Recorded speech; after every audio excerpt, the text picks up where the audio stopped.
Okay. So I'd like to welcome everyone to tonight's session. Eric Austin will do a presentation on married wing flies. With us tonight, we have Al and Gretchen Beatty, along with some of their friends from Fly Fishers International. We have Project Healing Waters Omaha and Lincoln programs represented. Maybe Grand Island. I'm not sure if he's here tonight or not. We have a new program in Grand Island, Nebraska. We have Cornhusker Fly Fishers and some people from Nebraska Fish and Game Association. So I found Eric Austin on YouTube about a year ago when I was trying to learn more about Bergman style wet flies and classic salmon flies. And when I found his YouTube channel, I was not disappointed. His channel is called Traditional Flies and Dries. And he has about 75 tutorials with some of the best video quality you'll see on the internet for fly tying. I've heard him call himself a dry fly purist, but he must be talking about fishing because he sure can tie beautiful wet flies. He's very good at teaching thread control and material placement, and arguably he has the coolest microphone. So I'll turn it over to you, Eric, and thanks again for presenting for us tonight. All right. Thank you, Mike. I'll spotlight you here. Okay.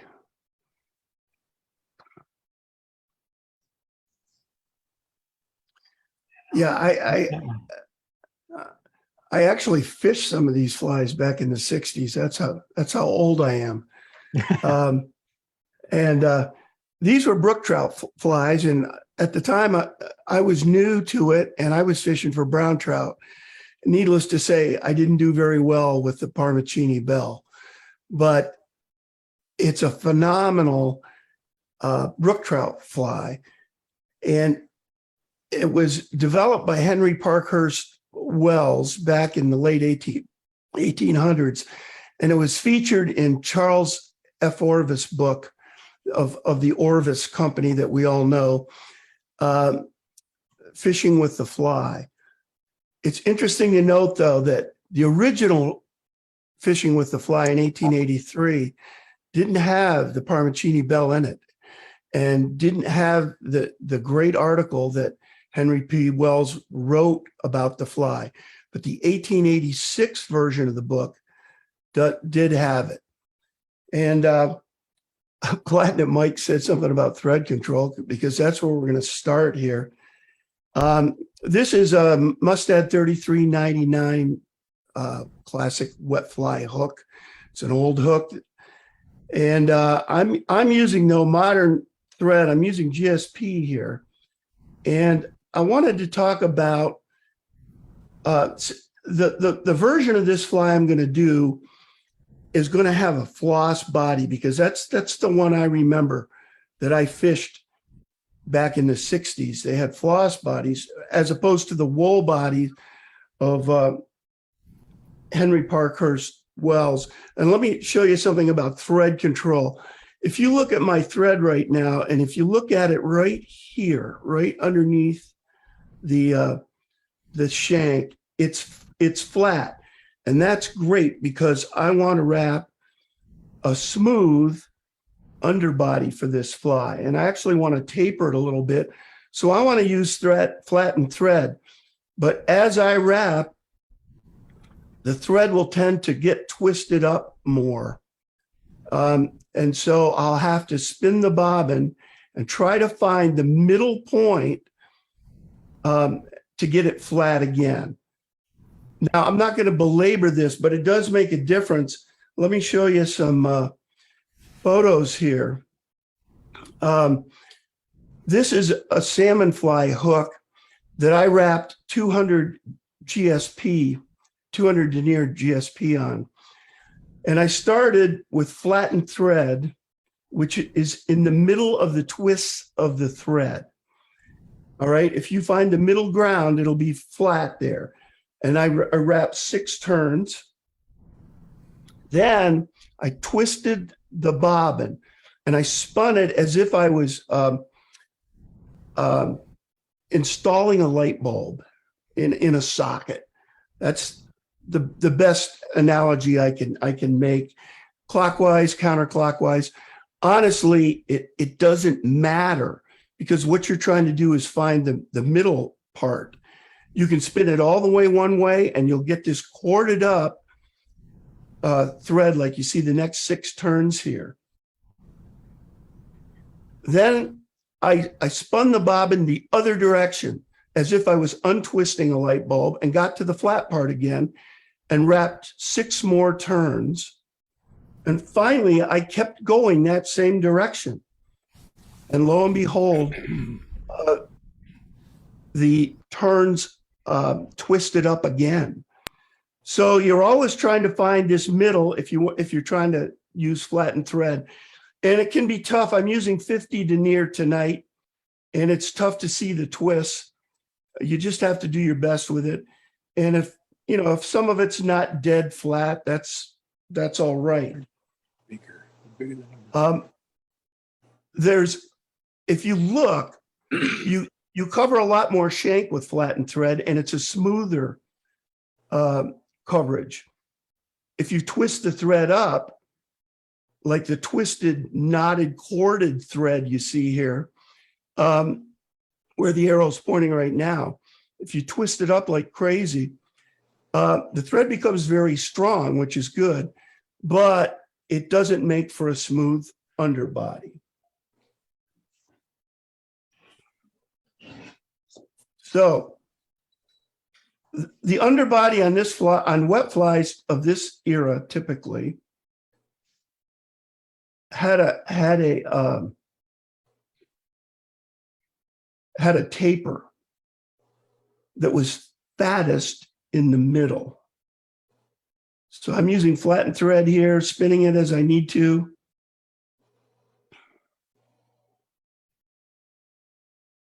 Trying to get a flat taper in the middle. I'm sorry, trying to get a fat taper in the middle. And I've got the taper started. Now would be a good time to show you a recipe. This is the recipe for the Paramachene Bell, and you notice I've got Bergman / Leonard. Leonard's book Flies in 1950 has some different recipes from the Bergman one. The Bergman one is almost identical to the original H.P. Wells one. Here's the original from, this is My Tie of a Fly in Mary Orvis Marbury's Favorite Flies in Histories, that version of the Paramachene Bell. It's got a silver tag and silver tinsel. This is the Ray Bergman version that I'm going to do tonight. And Ray Bergman's version was actually identical to Henry Parkhurst Wells in that he used the silver tinsel, and he also used wool, but I'm not going to use wool. I'm going to use floss, because I never saw a Paramachene Bell with wool. All the ones I used had floss bodies. Plus, it's a good excuse to show some thread control. So that's what we're going to do tonight. We're going to do this version pretty much as you see it here. So the first thing to go on is what Ray Bergman calls the tip. I like to call it the tag. Ray Bergman differentiated the tip and the tag, but he was the only one. If it had 2 materials in the tag, he would call the end one the tip, and the other one the tag. And this is flat silver tinsel. And I'm going to take 5 turns going back. You notice each turn is kind of sliding off the turn in front of it. And now I'm going to take 5 turns forward over that.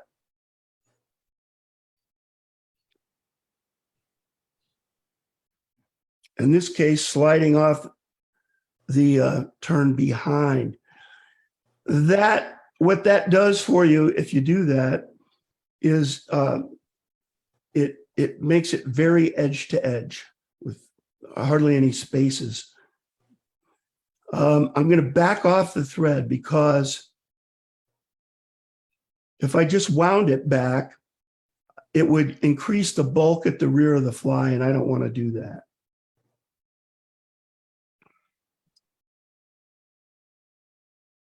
I'm going to tie this down underneath the hook.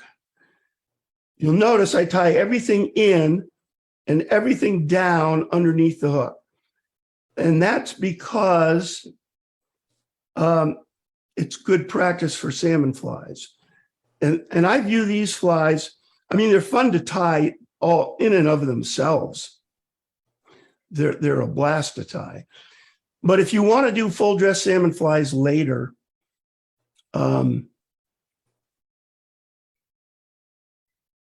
these are a great gateway, I think.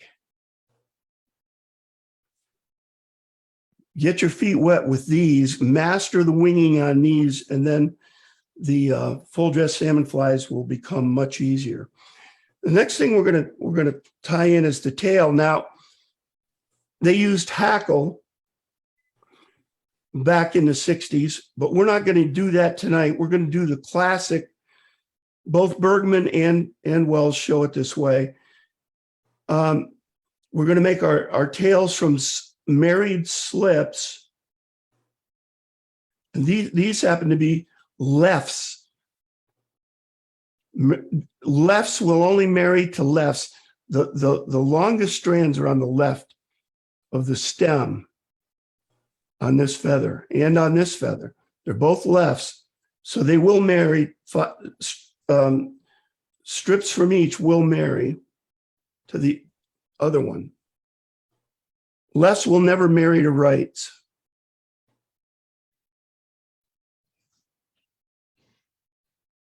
I'm cutting about 3 or 4 strands from each of these.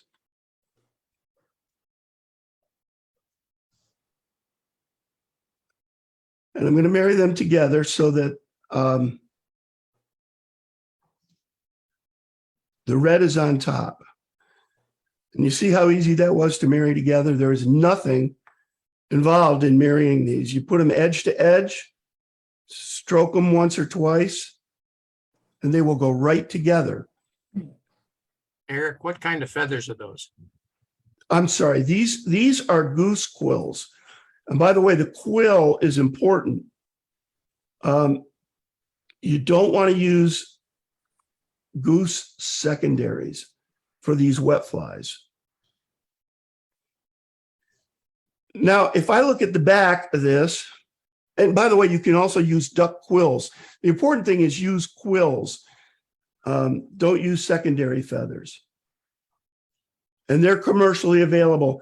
If I look at the back, I can see exactly how many strands I've got. And it looks like I've got 3 of the white, 2 or 3. But I've definitely got 4 of the red, so I'm going to strip one out.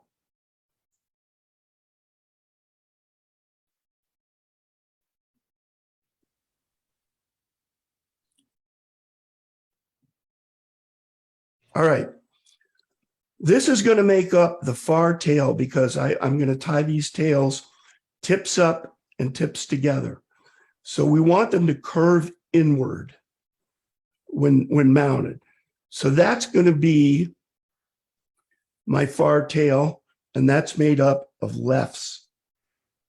Eric, I have a quick question. Sure. What's the difference between, like, if there are pros and cons between using duck and using goose quills? Do the goose quills marry easier than the duck?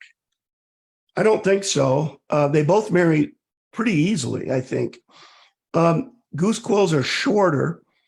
They're a little tougher to deal with if you're tying. This is a number 6 hook.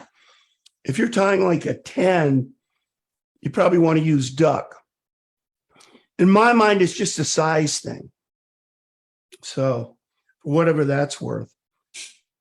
Now I'm going to take rights. This is a right goose quill.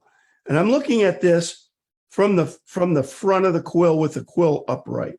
And all the long fibers are on the right. So that makes it a right.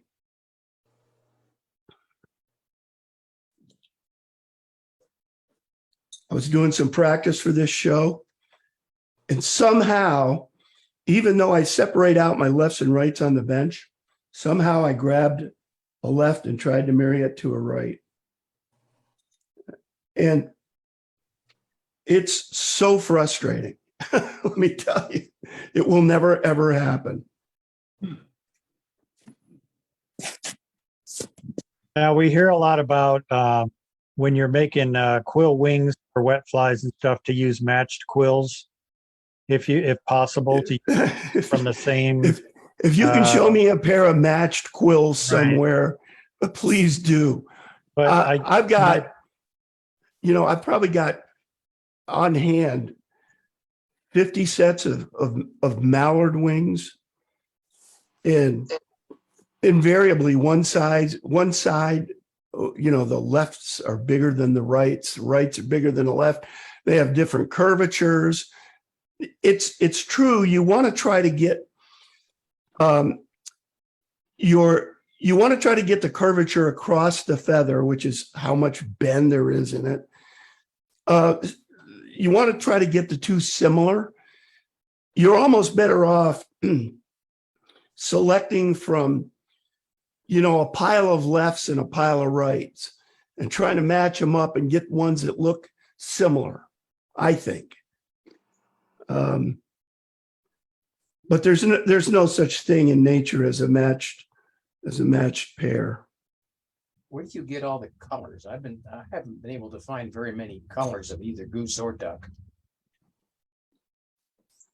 I get all my quills now online. I also dye my own, but these I just bought, whites and reds, and you can get yellows and blacks. Let me think. What do you typically need? The one color I've had trouble with is what does Bergman call that? Copper or something. Anyway, cinnamon. I've found it that I had to dye cinnamon. Most of the others I can just buy online. So I'm going to put these two together, which is very difficult. And this is something I normally do down on my thigh because it's the only way I know how to do it. Put them together down on my thigh. I told Al I needed to get a thigh cam.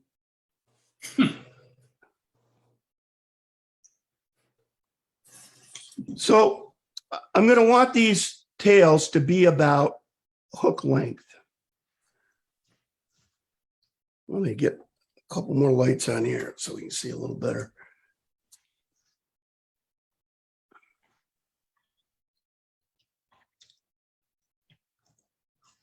What I'll do to mount this is I'll straddle the hook. I'll angle these down. Take a pinch, maybe angle them towards myself just a little bit, just a touch to get going.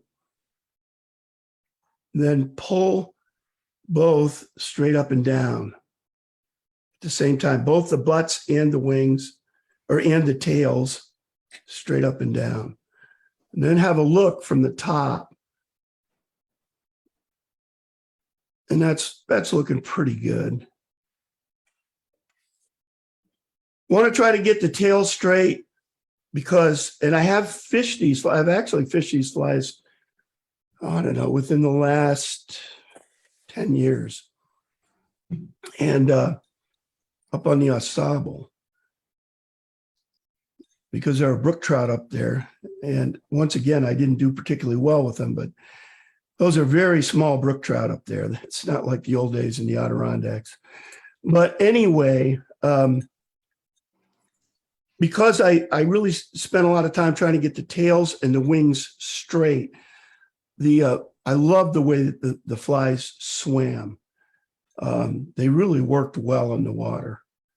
Not well enough to catch brook trout, and the day I tried them, but anyway.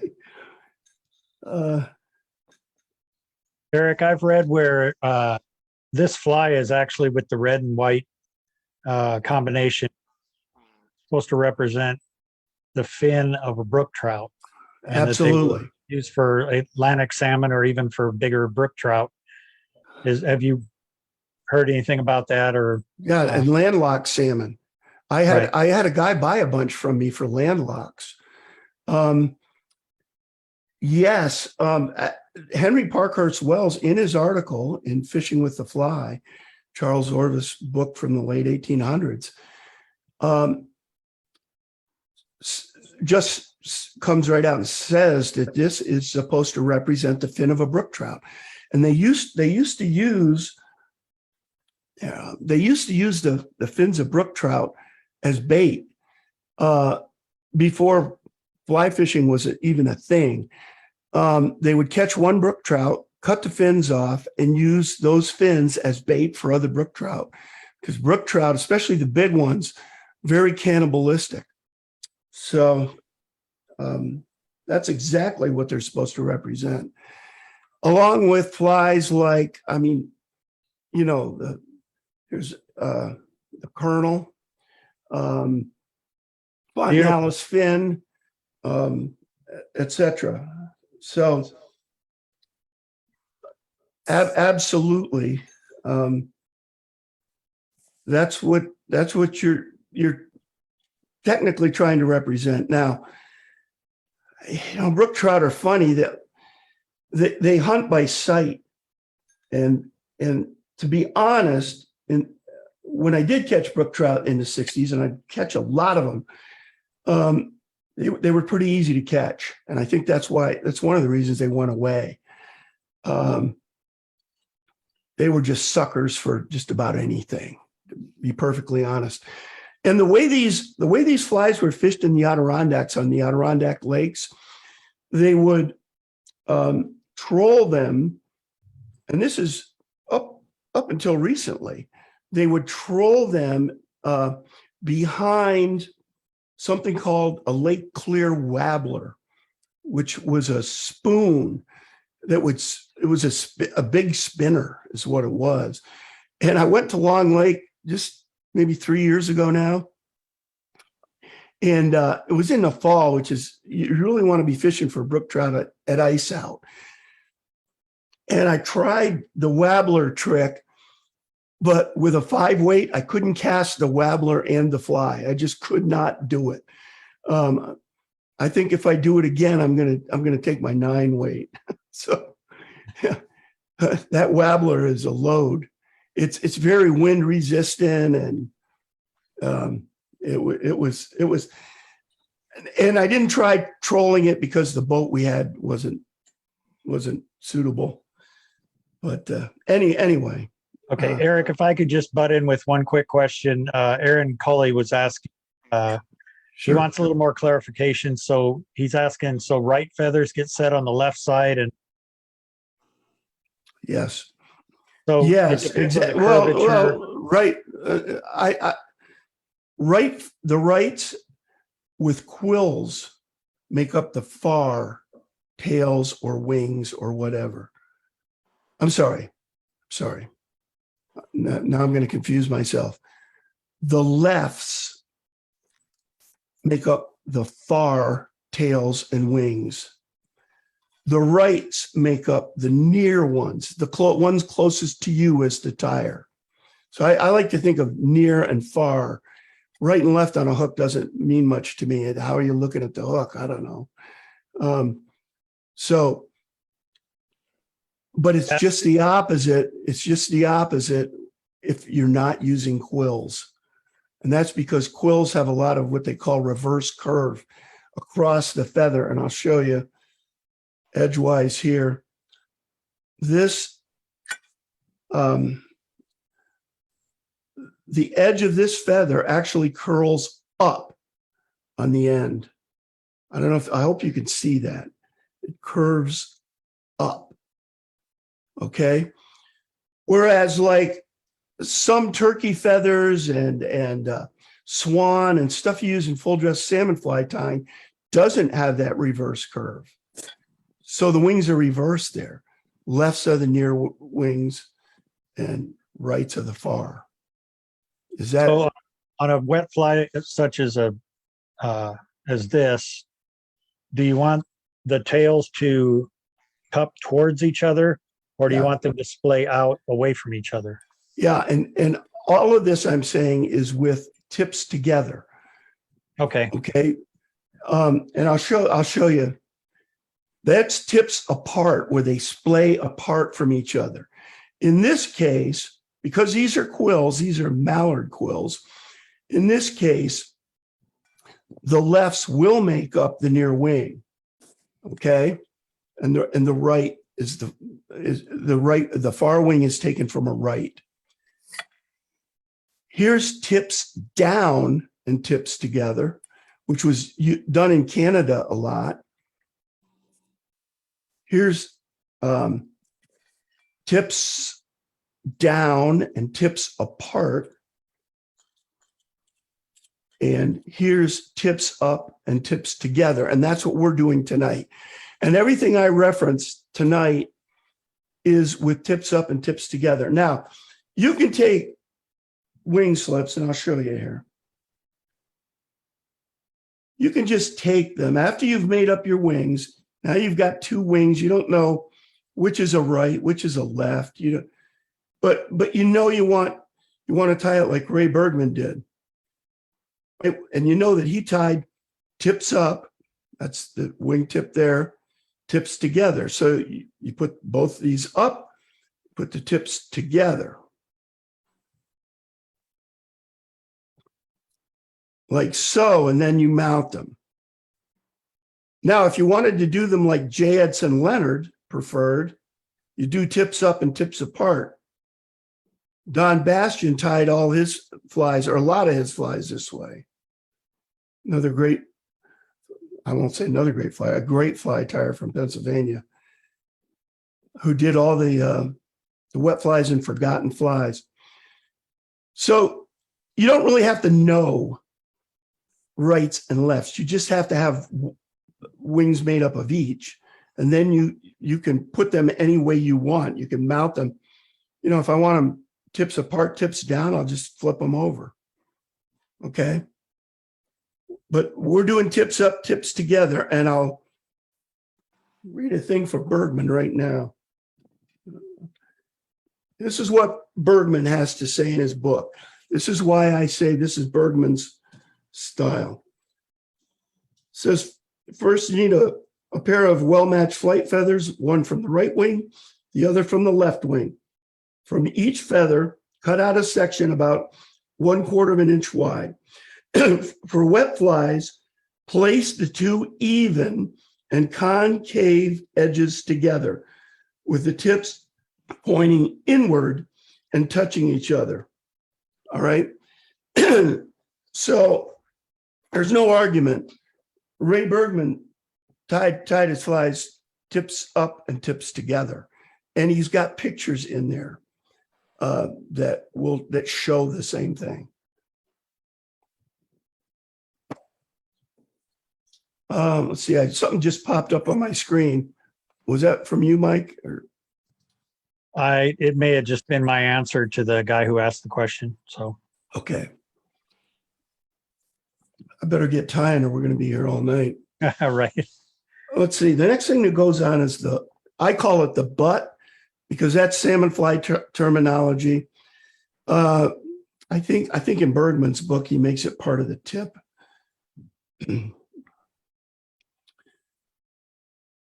This is a peacock eye. This is the top side. This is the bottom side. I'm going to use one of these for the butt. And I want to tie it in so that the top is facing me. I'll show you why. try to get this stripped.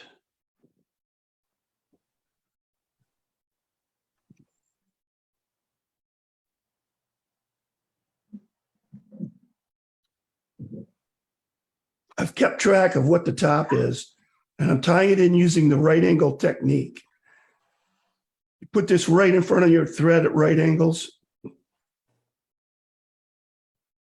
Again, this technique will put something on the bottom.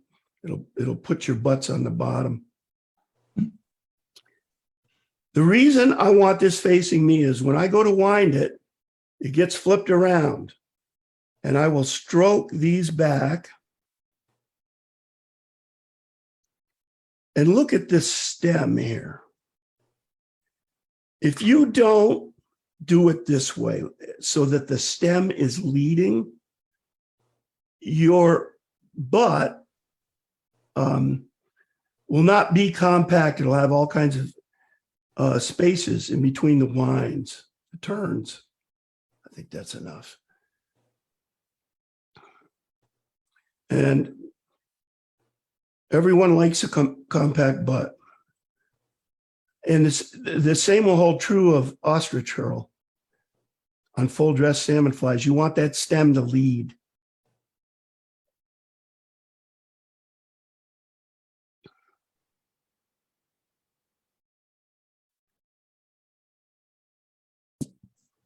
All right, I'm gonna bind everything down and try to use flattened thread.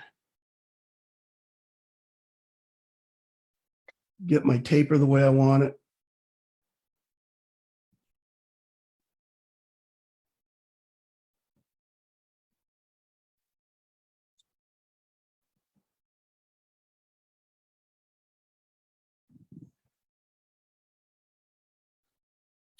The next thing to go on, and we're going to tie this on with just one turn, going to be the flat tinsel for our rib.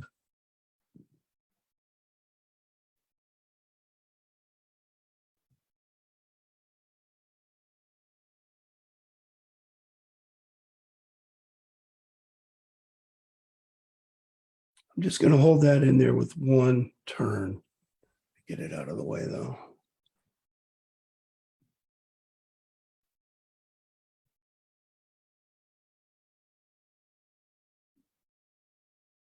The next thing to go on, you can do this a couple of ways, but this is the way I do it with wet flies.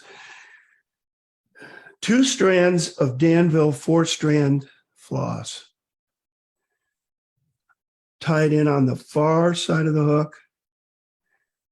That way thread torque will want to pull it down underneath the hook. And we want everything underneath the hook in a perfect world.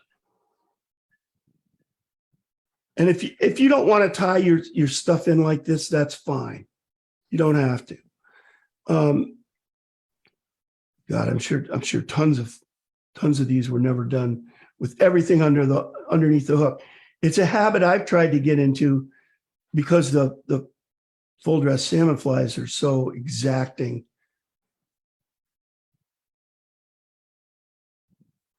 And I'm going to take one more spin around this body because I got some fluff and stuff.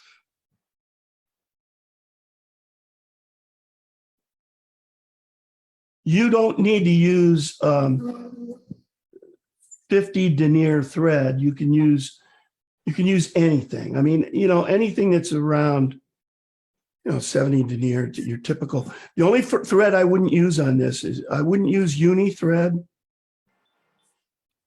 It doesn't flatten well.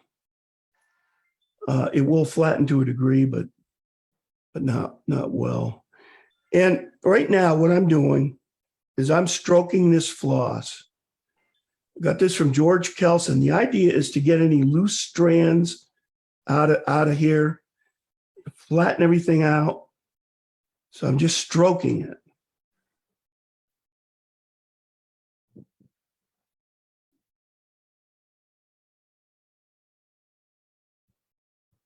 And now I'm going to wind it. Now you can use, if you choose, you can use silk gloves. I'll wind both of these together. I've got a little too much here. I'm going to cut some off just to make it easier to wind. If it starts coming apart like that, just backtrack.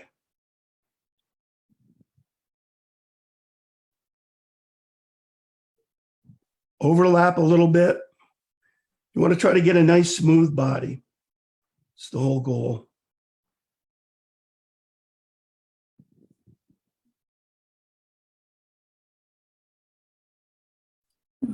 I'm not going to leave a lot of room up front, maybe 1/8 of an inch.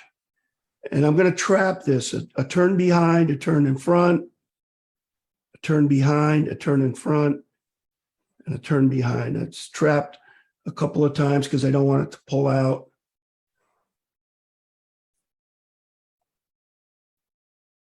Now you could burnish this. You can do a lot of things. I'm not going to bother because we've spent quite a bit of time. I want to try to get 5 turns of ribbing showing once the fly is complete.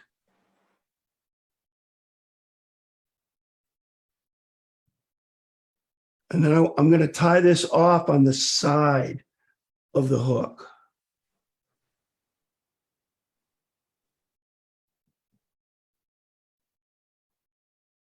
I'm going to trap it just like I trapped the floss.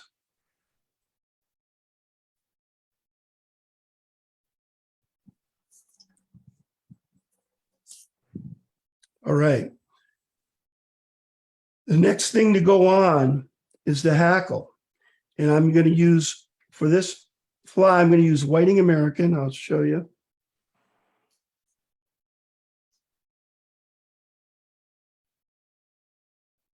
Whiting American hen. Now, this is great stuff. Now, you don't have to use this. There are tons. I tied a few of these with just warming up with some schlappen I've got around that I bought in quantity years ago. You can use a lot of things. Hen works best. Metz is great.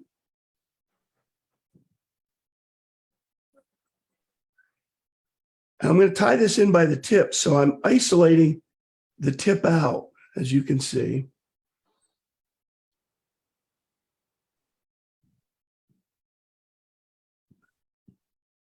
Oh, my goal here is I want the hackle to reach from here to somewhere around the tip of the hook.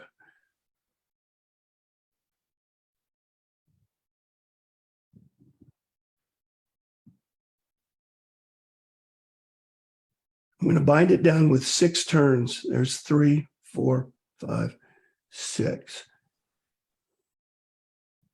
I found at 6, if you can get 6 on there, it doesn't pull out typically. And I'll take one more around any butts I've got down there, 1 or 2 more in this case. Now you can use hackle pliers or you can wind these by hand.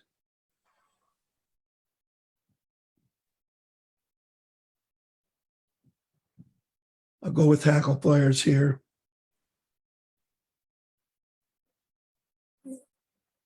Before I start winding, I'll hold these up and fold the fibers back.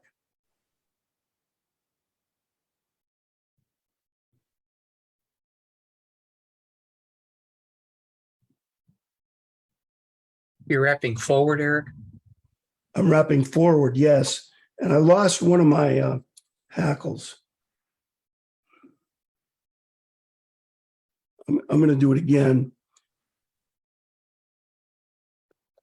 Plus, my phone has started to ring for some reason. All right, let's see. Let's try again.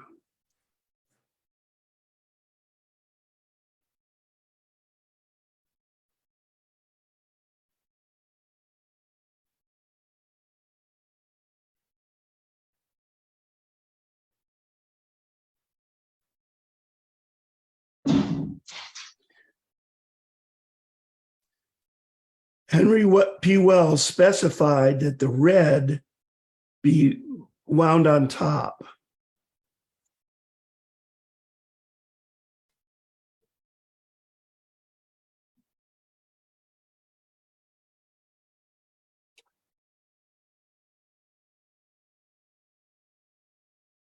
Take one turn, pull these forward.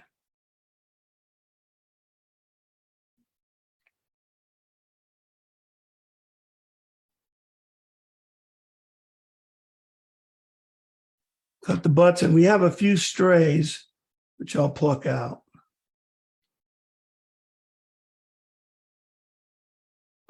Eric, when you said the red is on top, what did you mean by that? When I first tied them in, the red is on top.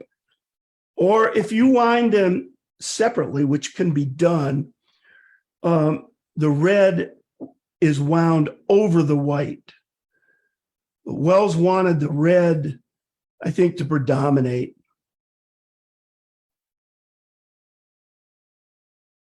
Which doesn't look like it's going to be the case here. All right. I'm going to pull these down into a beard like Ray Bergman would by taking a turn around the back, around the middle, and then a turn in front. And at this point, we're ready to put our wings on. And I've got some pairs of wings made up, but before we get there, I need to change the color of the thread. We used white because if you use black throughout, the black will show through the floss when it gets wet. So we use white, and then at the very end, we change to black because the head is always black on these wet flies, traditionally. Almost so. Now, there are never any absolutes in fly tying. That's one thing I absolutely know, for sure. No absolutes. When you go to cut this, keep in mind it's GSP. It's really tough to cut. So use a lot of tension and actually cut it. Don't just try to get it like that. It won't work.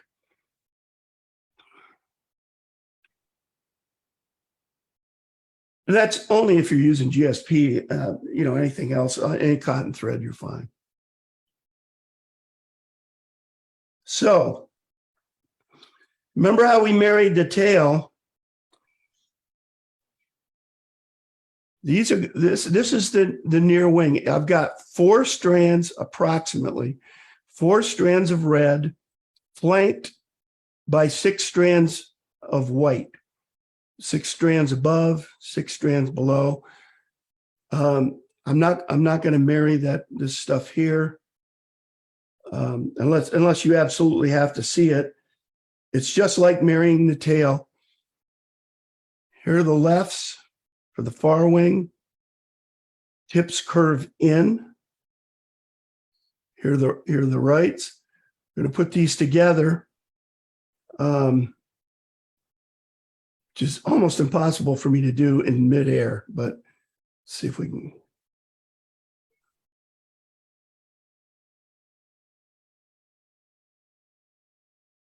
So Eric, is that a particular recipe, either Bergman or otherwise, to do 6-4-6? Or No, no, not at all. I've always done it even white and red. And you can, and I've seen a lot of flies tied that way. You can. There are no hardcore rules. This is something I've settled on to give myself some consistency from fly to fly. I always come up with an exact method of doing a fly where I know exactly how many turns, everything's going to be pretty much within reason. And this is my exact method for a size 6. If this was a size 10, I'd have fewer strands in each.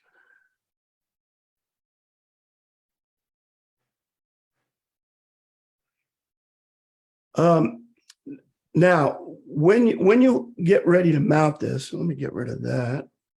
When you get ready to mount this, it's helpful to hold the slips by the top so that they splay out like that. And if you do that, you can straddle the hook, but we don't want to straddle the hook all the way down. We just want to straddle the top third or so of the hook. Or that's what I have in my head when I do these. Let me put it that way. I want to make sure, yeah, that far one is on the far side of the hook, or is the far wing is on the far side of the hook.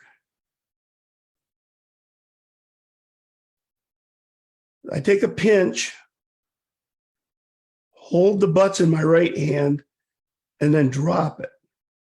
Drop the bobbin.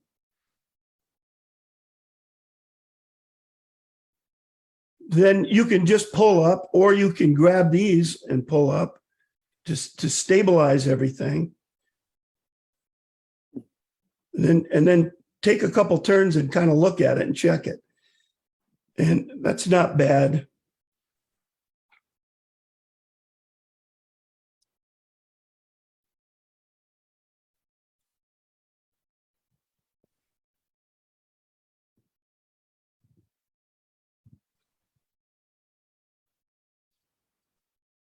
I want to put 4 or 5 fairly decent turns on there. Fairly firm turns. And then I'm going to spin the bobbin so that it's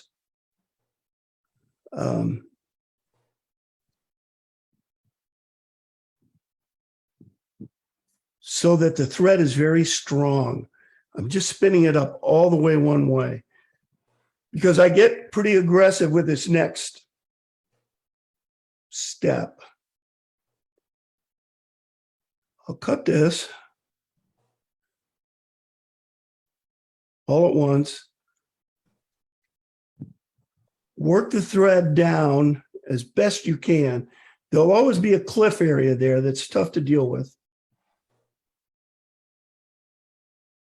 And then I'll take some diagonal turns to start to deal with the cliff with considerable thread tension on there.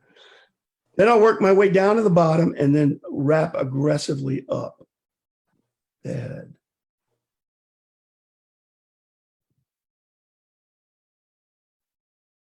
Trying to get everything covered, all the white covered, while I'm holding the wings in a death grip with my left hand. Okay, so there's that. Got a little bit of white showing there. Try to deal with it. I'm flattening the thread now.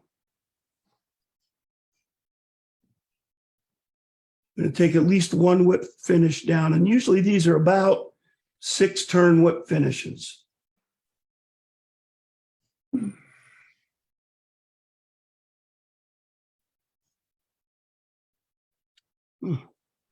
That's interesting.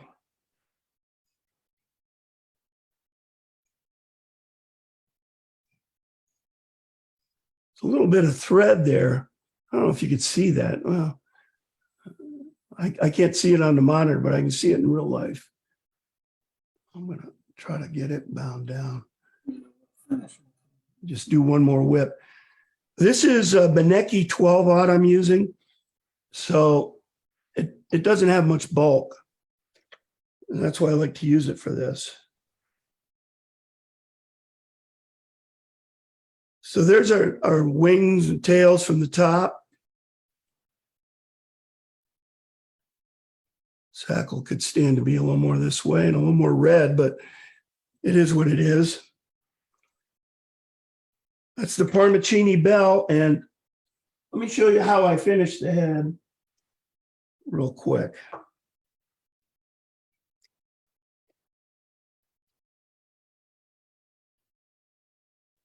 This is Griff's Thin, which is my favorite penetrating cement. And the only reason I have any is thanks to Al Beatty, who sent me some that he's had for a while, I would imagine.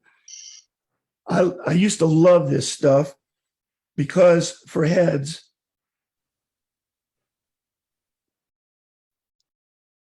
because it penetrates. I can slather on a couple of coats of this.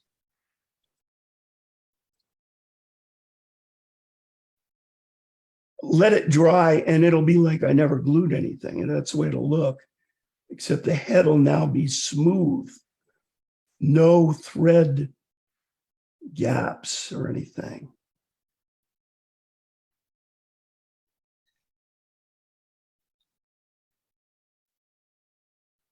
Have you ever used the thin V resin? UV resin? You Yes. mean like, yeah. The very thin stuff. I know a lot. I know a lot of guys who do. I never have. Don't ask me why, because I'm sure it's great. No, it's old-fashioned fly, so I kind of try to be old-fashioned as best I can. But you know, they used all kinds of stuff. They used head cement primarily back in the day, and a lot of it was lacquer-based. Some of it was. This is some stuff that the guys in Texas made me aware of, that Fly Fishers International guys. Healthy hoof, and it's for equestrians, for show horses to put on their hooves. And it's pretty good stuff. It's very shiny. Shinier than Sally Hansen's, I think. And that can be good or bad, depending on a lot of factors. And they claim it's much stronger as well. So I'll just put one coat on there, and there's the Paramachene Bell. And I'm ready for questions. Fly, Eric. That is an absolutely beautiful fly. Oh, I've been trying to learn how to do that for 10 years. It was very nice. It's museum quality. Well, thank you. Let me tell you, when I was a kid, I could not do these at all. I couldn't do any wet flies. I did them, but they were just horrible. And so later on, when I really got into fly tying, I said, man, I'm going to learn to do those if it's the last thing I ever do. So that's I'll say the saddest thing is when you get a wet fly. A lot of the ones that I tied were with just a gray mallard wing wet Right. fly. And like lead wing thing- coachman or something. Right. And the first fish that you catch, the wing is just completely shredded. Yeah. And it almost looks like hackle. So, that's one of the saddest know. things. You get it just perfect and you fish it and proud to fish it and everything, but then it gets ruined. So, The hardest fly for me to tie is the quill body no hackle done dry fly, not the quill body, just the standard Swisher Richards no hackle done. It's unless you tie them all the time, your odds are about 30% of getting a decent one. And I've tied some decent ones in my day. But yeah, and on the water, they're just beautiful. I mean, and they float great. I just love these things. And then one fish later, man, it's done. Throw it away. That's what I do. And I tie a lot of flies, so I don't care. But Mike Lawson swears that, they fish even better when the wings get shredded. Well, yeah, but you don't feel like fishing them and they don't float well. And so you don't have confidence in them anymore. No. One of my favorites was always the blue dun. or a blue Oh. wing olive with a quill wing. Love to tie them. You're happy when it comes out right, and you're proud to fish it and everything. And it looks so great on the water. First fish, and it looks like just, Yeah. just a great hackle, whatever. Well, that's why I think those Catskill dry flies with the mallard wings they're just not done. They're hard to tie to begin with, and they don't last. I mean, let's face it, they just don't. Anything? But else? they Any sure other- are pretty. Oh man, and they're so much fun to tie. Yeah. I like mean, to that's- tie them and mount them in a shadow box. They just make nice wall hangers. Yes. Yeah. I love the old flies, and I love reading the histories. I mean, Mary Orvis Marbury's favorite flies and their histories, if you ever get into that book, it's amazing. There's a scene in there where two guys are in a canoe, and this is somebody who's writing Mary Orvis Marbury, and there's these two guys in a canoe, and the guy says, we hooked a very big brook trout, and the net just wasn't big enough. We couldn't get it in the net. But the fish was saved when I was able to dispatch it with my shotgun. That's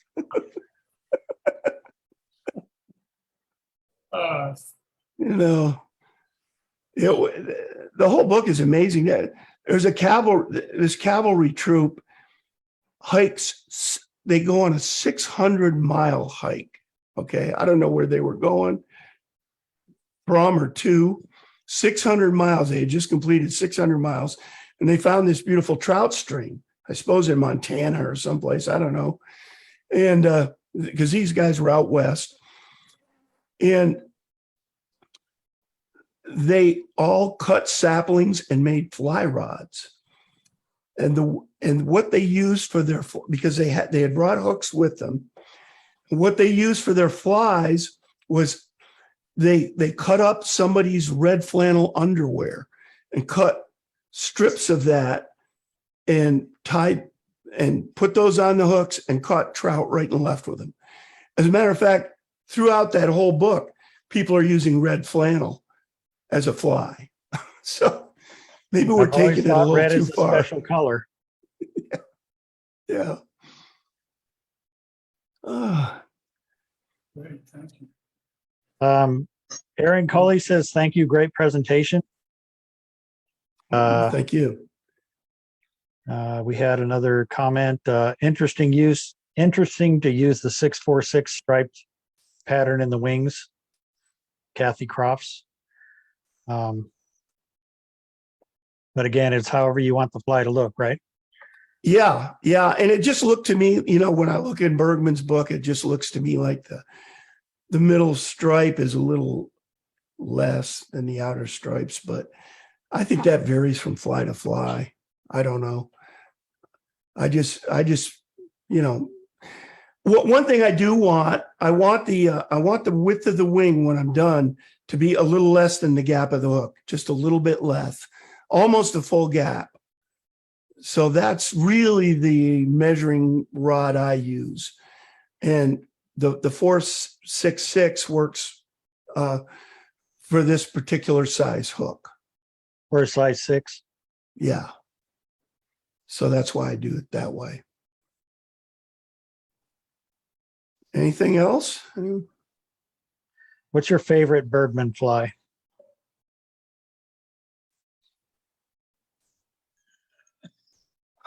Wow. I know I've seen several. Well, I really like, I just love tying the Colonel Fuller. That and the Paramachene Bell are my favorites. My favorite fishing fly, though, would be the lead wing coachman. I've caught a lot of fish on that fly. A lot of fish. And I think it's because, the only time I fish wet flies is if nothing is going on top, or if my dry fly is dangling in the water and a fish comes up and takes it, which happens a lot. Surprising. a number of times, I immediately know I need to go to a wet fly. Other than that, I'm a dry fly guy. I'm always fishing dries. Dry fly purist. Yeah, many times like an idiot. Okay. Aaron was asking the length of the wing. Like it seems like on the Paramachene Bell, you went about halfway down the tail. Is there some guide that you use for? There's an absolute guide, and that is that the tip of the wing should not go much beyond the bend of the hook, and that's right out of Bergman's book. Okay. Now it winds up to be about halfway down the tail, so it's 6 1/2 dozen of the other. Okay. Yeah, Eric, this is Jerry Chris out of Lapine, Oregon. Hey, that was a beautiful tie. Thank you. Oh, well, thank you, Jerry. Thanks. All right, guys. Well, it's been fun. It's really been fun. Whenever I manage to get the wing on, it's always fun. By the way, Bergman talks about failures in his book. You're going to have them. And it's simply because, and what he says is just get another pair of slips. Because sometimes the slips just don't go well together. Sometimes it's just not going to work no matter what you do. So just throw them away and get another pair of slips. Maybe even from different feathers, you know. Just real quick, when you're doing the classic salmon flies, I've seen most of your videos where you do I forget the actual pattern, but there's a couple of them where you did the real intricate salmon. When you're using, say, goose quill and some kind of pheasant and other types of birds or whatever, as long as it's left-sided feathers, the left sides marry to left sides. Do you ever have problems with different species not marrying well to other types of feathers? Okay. There are the best marrying feathers, first of all, are bustard. Corey bustard #1, Florican maybe #2, if you can manage to lay hands on either one of those. Corey bustard, I always say, will marry to your tying table. If you know, it's amazing. It'll marry. Other feathers, golden pheasant tail does not marry well.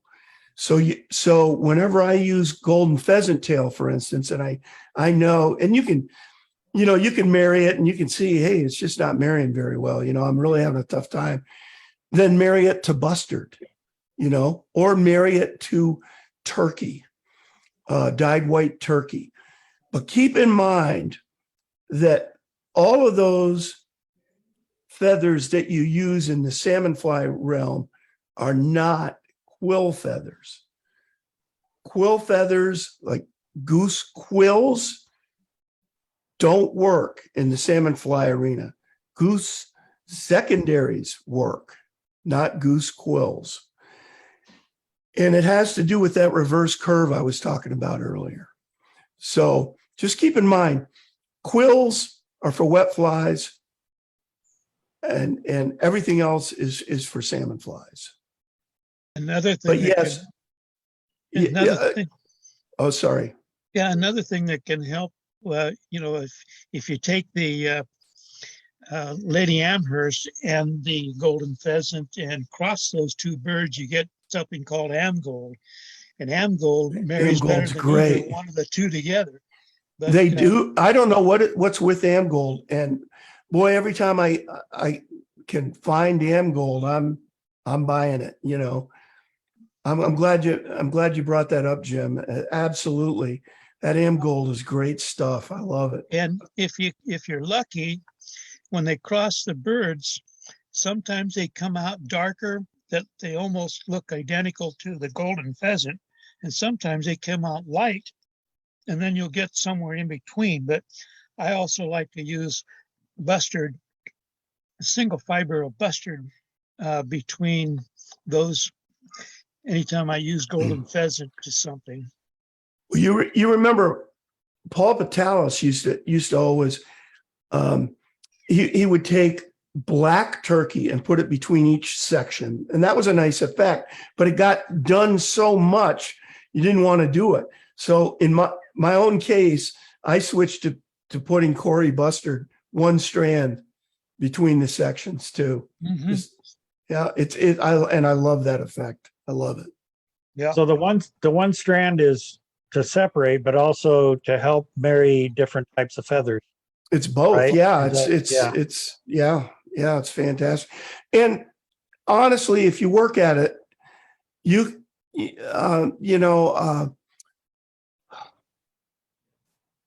I guess it's Amherst pheasant tail. A lot of people don't like to use it because it doesn't marry well. The white, it looks like a zebra pattern almost. I love to use it, but you just have to be careful how you use it. Put it against bustard. So I'll use that in place of like gray turkey or something that I never seem to. I don't know if I've ever seen gray turkey. I probably have, but there's some weird stuff you get in recipes that you don't know what to do. So sub something in that you like. That's kind of my philosophy. I was trying to find a tail. Oh, an Amherst tail. Yeah, I can't find it. I have it somewhere. I think Jim's looking around too. He'll find it. I know he's got it in all Oh, those. he's got it. He's got it right there. But which bin is it in? He's got 1,000 bins. Well, this actually is not a Lady Amherst. It's an Amgold, but it is. I got it because the tail on it is so light, it imitates the imitates the Amherst, and that's what I meant. Sometimes when you cross these birds, you'll get a skin that will resemble. Yeah. Yeah, And that looks like it, just like Lady Amherst tail. That's amazing. Oh, I see. Yeah, it is. Yeah, It's got some brown. It's got And some brown. the center fiber here is almost, that one is pretty much all gray. It comes out in the light a little differently, but it's, So you could really use that for the gray turkey. yeah, Like Bryce Tannett's, what is it? I think that all the doctors, maybe he's got this gray turkey in there. bird comes out with a head that looks like the Lady Amherst. That looks like Lady Amherst, right? And then the back end here looks like It's like golden pheasant golden, tail. and then everything else in between is kind of a cross. And then these swords are what I wanted this one for. I use as swords in a pattern that I tie. But I used to tie the Lascelles, I think it's called, a fly I loved, and it had that sword as the underwing. yeah, That's done on a couple of flies.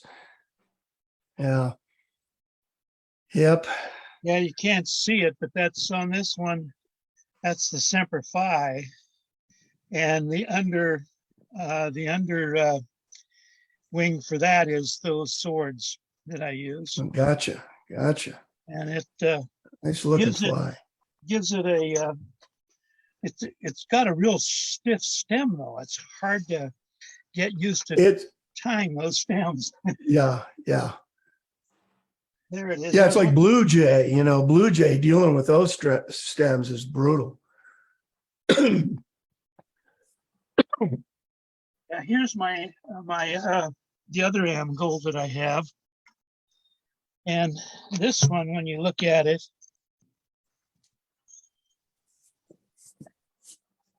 it's going to look very close to the golden pheasant, but the Yep. ducks, the appearance, when you get the two together, you can really tell the difference. This one will have more. They're kind of like round circular things, as opposed to maybe a stripe that you get with a golden pheasant. But yeah, these are really nice. Yeah, beautiful. And by the way, I love that in a fly. I love, well, not just Amgold, but golden pheasant tail looks terrific in a fly, in a wing. It really does. At one point I did about a 33 strand wing, like each side was 33 strands or so, kernel, where I wanted to use a ton of just Amherst tail feathers, or not Amherst, I'm sorry, golden pheasant tail feathers in it. And I just cheated. I just flanked them with bustard, you know.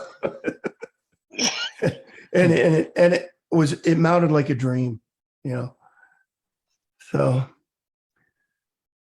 anyhow, anybody else? Just one comment from me. When we were recognizing people joining the famous Eric Austin to show him tie, we left out the Hastings fly fishers from Port Macquarie, Australia. So you got guys from down there watching you tonight. I thought I saw Paul. Yeah, there's Paul. Yeah. Hi, Paul. Good to see you. Welcome, Paul, and thanks for coming to our session. I know you couldn't miss a show by Eric. Paul just makes any feather he wants down there. He doesn't need to get the feathers. He just makes them. I've seen him do it. That or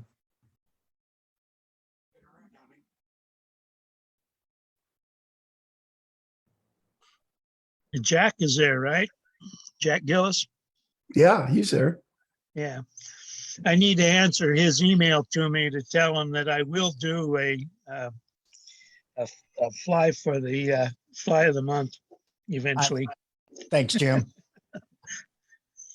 I didn't mean to not answer your email. It's okay. It just takes time this day. Well, I ended up with 3 stents. And so I've been going to a bunch of Oh man. little, exercise classes 3 days a week. Oh boy.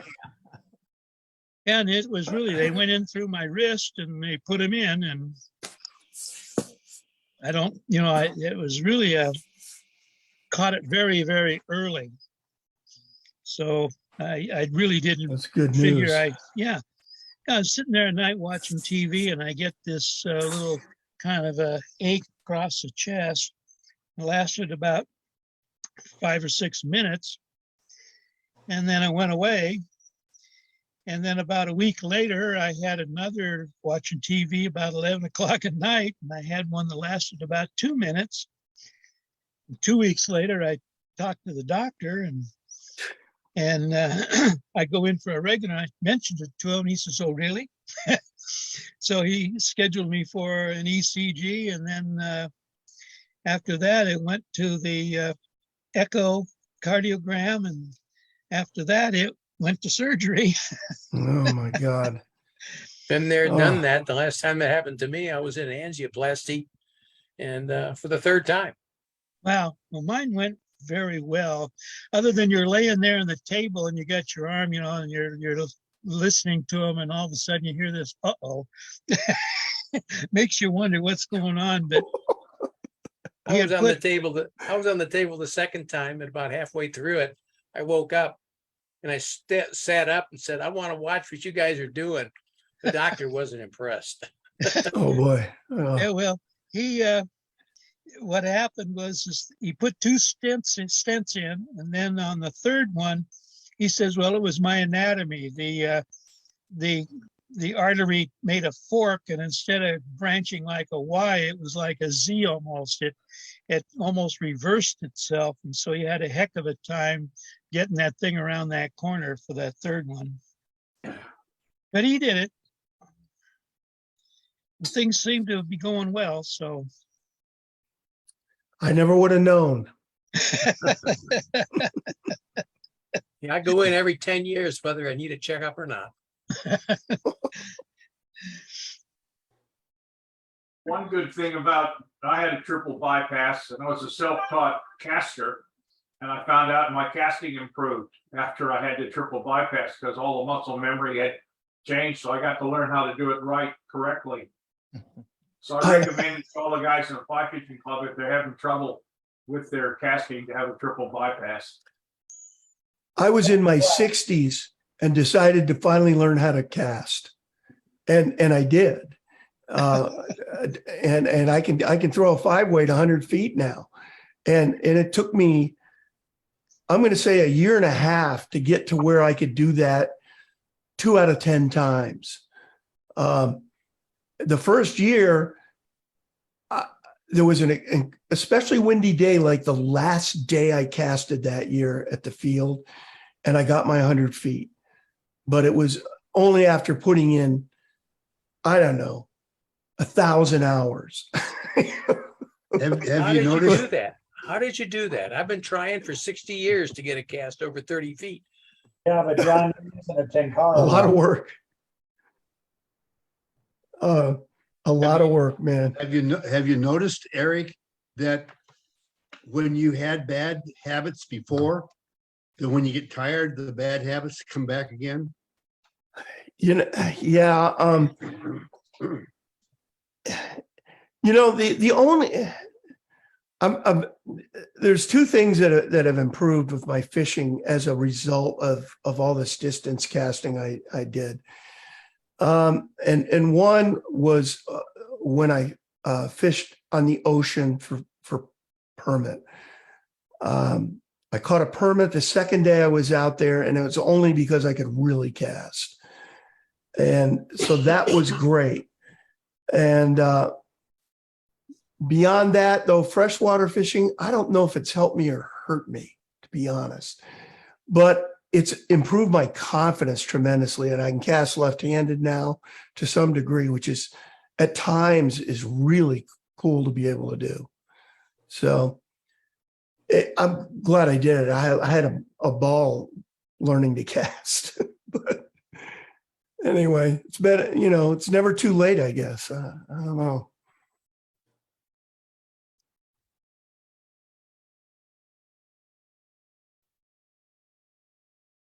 Eric, did you have an instructor to get to that 100 feet, or did you just go out and decide to do it? Well, yeah, I did a lot of online stuff. I didn't have anybody there with me, but what I did have was a football field with markers. So I knew exactly how far I was casting at all times. And Didn't have to worry about your back cast either. yeah, right. Although you do, because you get enough line out, on trying to get a 100-foot cast, and it's hitting the ground behind you if you're not up enough with it. So little by little, I learned to deal with the wind, and I'm a way better caster now. There's no two ways about it. But do I catch more fish as a result? I don't know. I was always a dry fly guy, and I threw very much a slack line cast from fairly close in so I could get a good drift. And that's the way I cast. And I don't cast that way as much anymore. And at times I think it's a detriment, but only the fish know for sure. So. Well, anybody got anything? And if all else fails, you can upline